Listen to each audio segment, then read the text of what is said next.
గారు అసలు ఎందుకు మొదలైంది? నేను రవి గారితో మాట్లాడి మీ దగ్గరకు వస్తాను, దీనికి మీరు వివరణ ఇవ్వండి. రవి గారు, తెలంగాణ ఉద్యమంలో మీరు చాలా కీలకంగా OUJSC నుంచి పనిచేశారు. మేము చూస్తూ వచ్చాం మిమ్మల్ని చాలాసార్లు కూడా. ఎప్పుడు ఆంధ్ర గో బ్యాక్ అనే నినాదం కూడా మీరు చేయలేదు నాకు తెలిసినంత వరకు. అదేవిధంగా అప్పుడు ఉద్యమ సమయంలో కూడా మార్వాడి గో బ్యాక్ రాలేదు. ఎందుకు ఇప్పుడు ఎందుకు ఎత్తుకున్నారు దీన్ని? అంటే సహజంగా ఇప్పుడు ఇక్కడ మనం గమనించాల్సింది ఏంటంటే ఈ ప్రాంతం ప్రజల యొక్క తెగుంపు, ప్రాంత ప్రజల యొక్క మనోభావాలని మనం గమనించాలి. ఇక్కడ ప్రధానంగా అప్పుడు మీరు చూసిండ్రు ఆంధ్ర గోప్యాన అనకుండా ఆంధ్ర వాళ్ళ రాజకీయ ఆధిపత్యాన్ని మనం ప్రశ్నించి ఆంధ్ర వాళ్ళని పంపించుకున్నాం. ఇక్కడికి వెళ్ళి కొట్లాడుకున్నాం, స్నేహితంగానే విడిపోయినాం. కానీ ఇక్కడ వీళ్ళు మా ఆర్థిక మూలాల మీద దెబ్బ కొడుతున్నారు. వీళ్ళు అసలు చేతు వృత్తులు కానీ కుల వృత్తులు కానీ వ్యాపారము అన్నిట్లో ఎక్కువైపోయినారు. మేము గమనిస్తే 98% అన్ని రంగాలలో వీళ్ళే ఉన్నారు. ఆ 2% ఏందో కూడా మీకు చెప్తా తర్వాత.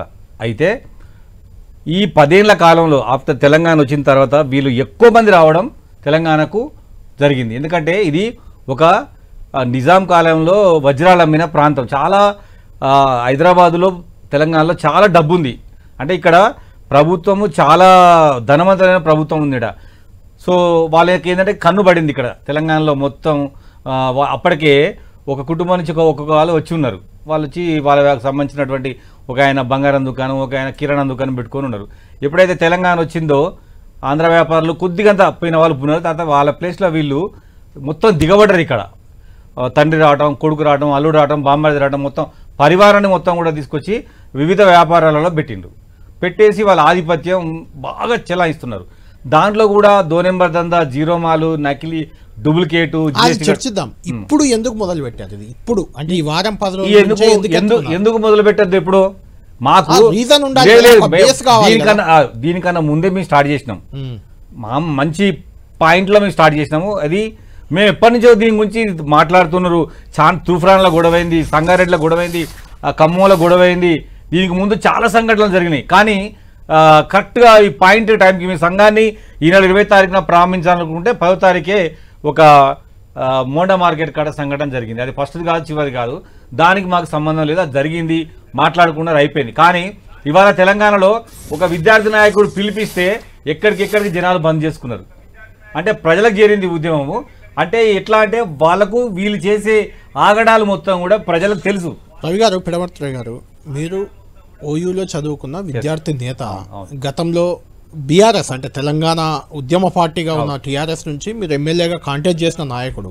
తర్వాత కాంగ్రెస్ ఇప్పుడు అధికార పార్టీలో ఉన్నారు. మీకు తెలియని కాదు, దేశంలో ఎవరు ఎక్కడైనా, మనం అంతా భారతీయులం. ఫస్ట్ ఎవరు ఎక్కడైనా వ్యాపారం చేసుకోవచ్చు, అదైతే కరెక్టే కదా. మరి వాళ్ళు వ్యాపారం చేస్తుంటే ఏదో ఈస్ట్ ఇండియా కంపెనీ ఇంగ్లాండ్ నుంచి వచ్చి వ్యాపారం చేస్తున్నట్టు దీన్ని ఎట్లా సమర్థించుకుంటారు? వీళ్ళు నార్త్ ఇండియా కంపెనీ, అది east India company, north India company, అట్లా క్రమక్రమంగా వీళ్ళు వ్యాపారాలు విస్తరించున్నారు.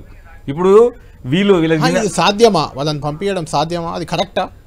సాధ్యం కాకపోతే కట్టడి చేస్తాము, ప్రభుత్వం తోటి తనిఖీ చేపిస్తాము. వాళ్ళ ఇప్పుడు మేమనేందంటే మీ మనసు మార్చుకోండి. మార్వడి సమాజాన్ని తెలంగాణ సమాజం రోడ్డు మీద నిలబెట్టింది. మీరు దోషులని, మీరు చేసే అక్రమాలు, ఆగడాలు ఇవన్నీ మాకు తెలుసు. నిలబెడితే వాళ్ళు ఇప్పటికి కూడా మనసు మార్చుకొని మేము తప్పు చేసినామా? మరి ఒక ఉద్యమం తెలంగాణలో కాకుండా ఆంధ్రాలో ఎందుకు వచ్చింది, కర్ణాటకలో ఎందుకు వచ్చింది, తమిళనాడు ఎందుకు వచ్చింది, మహారాష్ట్రలో ఎందుకు వచ్చింది చూసుకోరా? మన కాంగ్రెస్ ఎజెండా ఏంది? మన కాంగ్రెస్ నాయకులు మహేష్ గౌడ్ గారు కానీ హనుమంతరావు గారు ఏం చెప్పారు సార్? ఇన్ని రోజు అందరు కలిసి మలిసి ఉండాలి. మీరు పార్టీ వ్యతిరేకంగా స్టాండ్ తీసుకొని వెళ్తున్నారు సార్ రవి గారు. నేను పార్టీ గురించి కాదు, ఇది లోకల్ నాన్ లోకల్ సమస్య. ఇది కాంగ్రెస్ బీజేపీ సమస్య కాదు. ఇది ఈ స్థానిక వ్యాపారులది, స్థానికేతరుల వ్యాపారులది. నువ్వు భాష మాట్లాడేటప్పుడు తెలుగు రాకపోతే తెలుసుకో. దుష్టశక్తి, తాగుబోతులు అన్నావు, మర్యాదగా ఆపాను. మీరు కూడా అంటే దుష్టశక్తులు, తెలంగాణ వాళ్ళు తాగి పడుకుంటారు, ఇలాంటి వ్యాఖ్యలు కొంత వివాదాస్పదం అయ్యాయి కదా. మీరు మాట్లాడే మధ్యాహ్నం కూడా మాట్లాడిండ్రు. అదే అడుగుతుంది. వీళ్ళు మొత్తం వీళ్ళని మొత్తం అంచివేస్తారు. మళ్ళా రవి గారు ఒక్క నిమిషాలు మీరు మధ్య చెప్పండి. మొన్న ఇది 3 ఓకే, థ్యాంక్ యూ. నేను ఈ 4 రోజుల నుంచి గారు ఆయన క్షమాపణ ఒక రకంగా బ్యాగ్ తీసుకుంటున్నా అంటే క్షమాపణ చెప్తున్నట్టు ఆయన చేసిన వ్యాఖ్యలు అదే వివాదం సర్దు అనుకుందాం.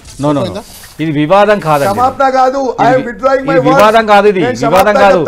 ఇది ఎట్ ద సేమ్ టైం ఎవరు గుజరాతీ వాళ్ళకు దేశ దేవుళ్ళు చెప్పుడు ఆయన కూడా చెప్పాల్సిందే. నువ్వు అన్నావు కదా మా దుష్టశక్తులు అని. మళ్ళీ దుష్టశక్తులు హైదరాబాద్ లో ఉద్యమకారుల పేరు మీద ఉంటే జనగామలు ఎట్లా బంద్ అయింది, నల్గొండలు ఎట్లా బంద్ అయింది? నల్గొండ నుంచి రాఘవేందర్ రెడ్డి సార్ ఇప్పుడు 4 కోట్ల మందికి ఎవరికైనా రచ్చగొడితే వస్తారు. ఇప్పుడు గుజరాతీ మార్వాడి బిజినెస్ చేయడానికి మనం శాంతిప్రదంగా చూసుకోవాలి. 7 వరకు పోతుంది చూద్దామని శాంతి కాముకులం గుర్తుపెట్టుకో, చాలా మంది ఉంటారు సార్. ఇదే ఉద్యమం గుజరాత్ లో ఉంటే లేదే సార్, ఇదే ఉద్యమం గుజరాత్ లో ఉంటే ఎట్లా ఉంటుండే సార్? గుజరాత్ లోనే కదా మహారాష్ట్రకి గుజరాత్ ఏర్పడ్డది. మహారాష్ట్ర నుంచి ఎందుకు పోయింది? మీ రాష్ట్రం విడిపోయింది. బాంబేలో ఎక్కువ చేసినా పోయింది, కొత్త రాష్ట్రం వచ్చింది మీకు. చూడు రవి గారు, ఎవరు ఇలా కొట్టలే, ఎవరు ఏం చేయలేదు. అయితే తెలంగాణ ఆంధ్రలో కూడా తెలంగాణ ఆంధ్ర 60 సంవత్సరాల నుంచి మనము కలిసిమలిసి ఉన్నాము. సరే అవసరం మా తెలంగాణ దేశమే బాబు, నీకు తెలియదు మా దేశమే బాబు. జిగ్నేష్ గారు మీరు ఒక్క నిమిషం లైన్ లో ఉండండి. ఒక్క నిమిషం లైన్ లో ఉండండి. మీకు అన్ని తెలిసే మీరే చెప్పుకోండి. నాకెందుకు మాట్లాడతాను? నేను ఎందుకు మాట్లాడాలి? నాకేం తెలియంది కూర్చున్నా సార్. ఇక్కడ అధ్యక్షుడు గుజరాతీ సమాజ్ 18 సంవత్సరాలు యునానిమస్ గా ప్రెసిడెంట్ ఉన్నా నేను. మా జాతి గురించి, మా కులం గురించి, మా వృత్తి గురించి నాకు తెలియకుండా ఎవరు తెలుస్తారు సార్? జిగ్నేష్ గారు మీరు ఒక్క నిమిషం లైన్ లో ఉండండి. ఒక్క నిమిషం. రాఘవేందర్ రెడ్డి మీరు చెప్పాలి. ఒక్క నిమిషం. జిగ్నేష్ గారు చెప్తున్నారు మనకి ఎక్కడ ఇబ్బంది అవుతుంది, ఏమవుతుంది, అదొక సొల్యూషన్ తీసుకొని ఒక మెమరాండం తయారు చేద్దాం, కూర్చొని మాట్లాడుకొని ప్రభుత్వానికి ఇద్దామని చెప్తున్నారు. దానికి కట్టుబడి ఉండడానికి కూడా రెడీగా ఉన్నారు. అంటే మీరు చెప్పిన డిమాండ్లు కానీ వాళ్ళ డిమాండ్లు కానీ ఇవి ఉంటాయి. ఆ దిశగా ఏమన్నా సంప్రదింపులు లేకుంటే భేటీలు చేసే అవకాశం ఉందా? ఎందుకు అడుగుతుంది అంటే మీరు ఇక్కడ మార్వాడి గో బ్యాక్ అంటే సూరత్లో మన తెలంగాణ వాళ్ళు చాలా మంది ఉన్నారు, గుజరాత్లో, భీవండిలో, మహారాష్ట్రలో కూడా మన తెలంగాణ వాళ్ళు ఉన్నారు. అఫ్ కోర్స్ వాళ్ళు బిజినెస్లు చేయట్లేదా, చేస్తున్నారు. కొంతమంది కళ్ళు కార్మికులు చాలా మంది ఉన్నారు, కళ్ళు గీత గౌడ్స్. కాబట్టి అక్కడ కూడా ఇలాంటి పరిస్థితి తలెత్తే అవకాశం ఉంటుంది. కాబట్టి దీనికి ఒక అమికేబుల్గా ఒక సొల్యూషన్ తీసుకుంటే మంచిదే కదా. దానికి మీరు రెడీగా ఉన్నారా? అంటే మా డిమాండ్స్ని వాళ్ళు ముందు అంగీకరిస్తే మా పెద్దలతో మాట్లాడి మేము కూడా వాళ్ళతో చర్చలకు వస్తాం. 1 కొత్త షాపులు పెట్టొద్దు, 2 మంచిగా బిజినెస్ చేయాలి నిజాయితీగా, 3 దాంట్లో మాకు ఉద్యోగ అవకాశాలు ఇవ్వాలి. అది మార్వాడి సమాజం చేయాల్సిన పని. గవర్నమెంట్ దగ్గర మేమేం అప్పీల్ చేసుకుంటామంటే 80% ఉద్యోగాలు స్థానికులకు ఇవ్వాలి, 90% తెలంగాణ వ్యాపారులకు రక్షణ చట్టం తెమ్మంటున్నాం. ఓకే, నేను అనేది ఏంటంటే జీరో మాల్ కానీ, నాసిరకం సరుకులు కానీ, బిల్లులు ఎగ్గొట్టడం కానీ, ఇవన్నీ ఒక మార్వాడీలే కాదు కదా చేసేది. చాలా మంది చేస్తారు. ప్రభుత్వం మీద ఒత్తిడి చేయాలి. ప్రభుత్వం దగ్గర బాధ్యత అది. ఎవరైతే ఎవరైతే ఎగ్గొడుతారో వాళ్ళందరి మీద ప్రభుత్వమే చర్యలు తీసుకోవాలి, ఖచ్చితంగా తీసుకోవాలి. అంతే. దానికి సొల్యూషన్ మీరు రెడీగా ఉన్నారు. ఈ 3 ఒప్పుకుంటే మేము రెడీ. రైట్. జిగ్నేష్